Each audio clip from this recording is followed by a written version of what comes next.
नमस्कार, आप देख रहे हैं दिल्ली ग्लो न्यूज और मैं हूं आपके साथ मानवी ठाकुर। शुरुआत करते हैं आज की खास खबरों से। कलयुग केवल नाम आधारा, सुमिर सुमिर नर उतरहि पारा। तुलसीदास जी के इन वचनों को वर्तमान समाज में चरितार्थ करने के प्रयास में संत आसाराम बापू द्वारा प्रेरित श्री योग वेदांत सेवा समिति पूरे हृदय से जुटी हुई है। समिति के सेवादारियों द्वारा समय समय पर विभिन्न सेवा कार्यों का आयोजन किया जाता है।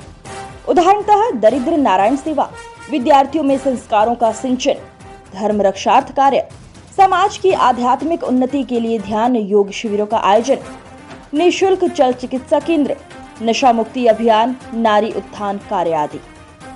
लगभग 11 वर्षों से सजा काट रहे आसाराम बापू के भक्तों का मानना है कि वो पूरी तरह निर्दोष हैं और उन्हें एक झूठे केस में फंसाया गया है।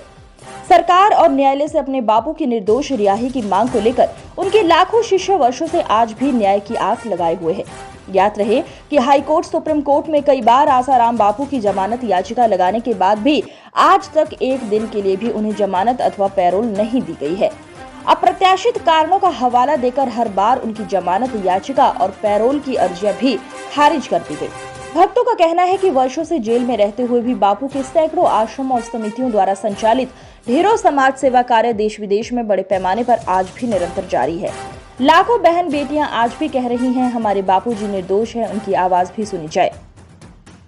वृक्षारोपण ग्लोबल वार्मिंग, मृदा अपरदन आदि को कम करके हमारे पर्यावरण की रक्षा करने में मदद करते हैं। इसी कड़ी में जागरूकता रखते हुए आज से 50 से 60 साल पूर्व ही सारे आश्रमों में गुरुदेव द्वारा वृक्षारोपण कार्यक्रमों का आयोजन हुआ है और होता हुआ आ रहा है। नीम, पीपल, बड़ एवं आंवला जो औषधि रूप में उपयोग में आते हैं, साथ ही तुलसी के वन बगीचों का निर्माण किया हुआ है जो सभी जनगण को संदेश देते हैं कि पर्यावरण बचाने हेतु तथा उत्तम स्वास्थ्य हेतु वृक्षारोपण जरूरी है। अपने इन्हीं सेवा कार्यों को आगे बढ़ाते हुए समिति द्वारा रविवार को शाम 4:30 बजे जोधपुर शहर में डालडा बिल्डिंग व 5वीं रोड के बीच यात्रा प्रारंभ होकर 5वीं रोड, शनिदेव मंदिर, जालौरी गेट, गोल building, Sardarpura B road, residency road होते हुए मणिधारी हॉस्पिटल के पास पूर्णा आहुति हुई एवं सुबह 10 बजे साधक स्नेह सम्मेलन समारोह का आयोजन किया गया। इन आयोजनों में हजारों धर्म प्रेमी साधकों की उपस्थिति रही, जिन्होंने भगवान के विभिन्न नामों का उच्चारण करते हुए हर्ष और सात्विक ऊर्जा का उत्सर्जन किया। स्नेह सम्मेलन समारोह में अलग अलग सेवा कार्यों की समीक्षा, सेवादारियों के अनुभव एवं सेवा कार्यों से समाज को अधिकाधिक लाभान्वित करने की रूपरेखा पर चर्चा एवं मंत्रणा भी की गई। इन आयोजनों में सत्य साहित्य वितरण, शरबत वितरण, विभिन्न सेवाओं के लिए प्रशिक्षण एवं कई अन्य स्टॉलों की उपस्थिति रही। समारोह के अंत में सभी आगंतुकों के लिए प्रसाद की व्यवस्था की गई है।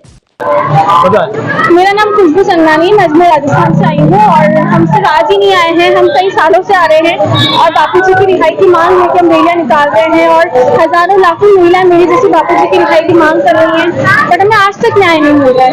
और आप देख रहे हैं आज 47 डिग्री का जो टेम्परेचर है उसमें कहीं लोग रूम से बाहर नहीं निकलते, बट आज भी हम बापू जी के लिए आए हैं क्योंकि बापू जी वास्तव में निर्दोष है। और इस उम्र में 47 डिग्री जो टेम्परेचर चल रहा है, जिसको जोधपुर को सूर्य नगरी कहा जाता है, उसमें बुजुर्ग संत को मतलब उनकी उम्र का तो लिहाज कीजिए। उनको कोरोना हो गया था बीच में, फिर उन्हें प्रोस्टेट की बीमारी, उन्हें कितनी बीमारियां भी, उन्हें हार्ट में ब्लॉकेज है, ना तो उन्हें एक दिन की पैरोल दी जा रही है, ना ही उन्हें बेल दी जा रही है, जबकि वो पूर्णतः निर्दोष है। और आज अगर आप एक लड़की की बात सुन रहे हैं, मैं भी तो लड़की हूँ, मेरे जैसे हजारों लाखों महिलाएं कह रही है कि बाबू जी निर्दोष है, तो हमारी बात क्यों नहीं सुनी जा रही है? तो मेरी बस न्यायपालिका से यही प्रार्थना है कि हमारे बापू जी को सम्मानित रिहा कीजिए। और आप जानते हो कि विष्णु तिवारी का केस यूपी का, उसने 20 साल वो जेल में था, उसके बाद वो निर्दोष बरी हुआ, तो कौन लौटाएगा उसको उसके 20 साल? आज हमारे बापू जी निर्दोष है तो उनको उनके 11 साल कौन लौटाएगा? जितना पहले भारत का जो जितने व्यसन बापू जी रोके थे, जितने लोगों का धर्मांतरण बापू जी रोका था, आज बापू जी के जेल जाने के बाद संस्कृति की हानि हो रही है। तो मेरा यही कहना है, अगर अपनी संस्कृति की हानि बचानी है, देश की हानि बचानी है, तो हिंदू संतों को रिहा करो, क्योंकि आज हिंदू संत ही भारत की नींव है।